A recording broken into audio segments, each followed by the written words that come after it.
மதுபோதையில் ஒரு பெண்மணி மீது காரை ஏற்றியவரை தப்பிக்க வைக்க முயற்சி செய்த தாயும் சகோதரிகளும்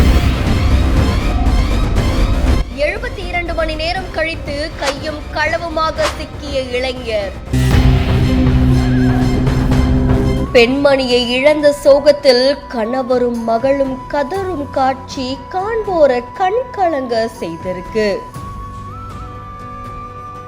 மும்பை ஒர்லி பகுதியில அதிகாலை நேரத்துல இருசக்கர வாகனத்துல வந்துட்டு இருந்த கணவர் மனைவி மேல அங்க வந்த சொகுசு கார் ஒண்ணு கொடூரமா மோதி இருக்கு.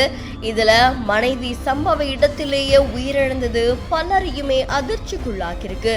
இந்த விபத்தை ஏற்படுத்தின மிஹிர் ஷா அப்படின்ற இளைஞர் மும்பையை சேர்ந்த பிரமுக ராஜேஷ் ஷாவினுடைய மகன் அப்படின்னு கூறப்படுது. அவர் ஓட்டிட்டு வந்த கார் சிவசேனா பிரமுகருடைய பெயர்ல பதிவு செய்யப்பட்டதாகவும் கூறப்படுது. இந்த நிலையில ராஜேஷ் ஷா கைது செய்யப்பட்டு ஜாமீன்லையும் விடுதலை செய்யப்பட்டிருக்காங்க.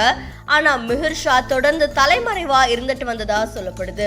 அவரை கண்டுபிடிக்கிறதுக்காக 10க்கும் மேற்பட்ட போலீசார் தனிப்படைகள் அமைச்சு தீவிரமா தேடிட்டு வந்திருக்காங்க. விபத்து நடக்கிறதுக்கு முன்னாடி நாள் மிஹிர் ஷா தன்னுடைய நண்பர்களோட சேர்ந்து அங்க இருக்கக்கூடிய மதுபான கடைக்கு போய் அங்க மது அருந்திட்டு அதுக்கப்புறமா தான் கூட இருந்த மது அருந்தின மற்ற நண்பர்களை வீட்டுல விட்டுட்டு இவரும் வீட்டுக்கு போக முயற்சி பண்ணிருக்காங்க.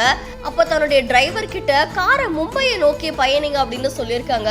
அதுக்கப்புறம் கார் ஒர்லி பகுதிக்கு போனதுக்கு அப்புறமா மிஹிர் கார் நான் ஓட்டுறேன் அப்படின்னு சொல்லி அதை ஓட்ட ஆரம்பிச்சிருக்காங்க. இந்த நேரத்துல தான் அந்த சொகுசு கார் இருசக்கர வாகனம் மேல மோதி கோர விபத்தை ஏற்படுத்தி இருக்கு. இதை தொடர்ந்து மிஹிர் ஷா காணாம போனதாகவும் கூறப்படுது. அவர் கூட சேர்ந்து தாயாரும் சகோதரிகளும் காணாம போயிருக்காங்க. இவங்க 3 பேரும் ஒரே இடத்துல இருக்க வாய்ப்பு இருக்கு அப்படின்னு சொல்லி கருதின போலீசார் நீண்ட தேடுதலுக்கு அப்புறமா மிஹிர் ஷா ஒரு அடுக்குமாடி குடியிருப்புல கைது செய்யப்பட்டிருக்காங்க அப்படின்னு கூறப்படுது. சம்பவம் நடந்து 72 மணி நேரம் கழித்து கைது செய்யப்பட்டிருக்காங்க அப்படின்னு சொல்லப்படுது.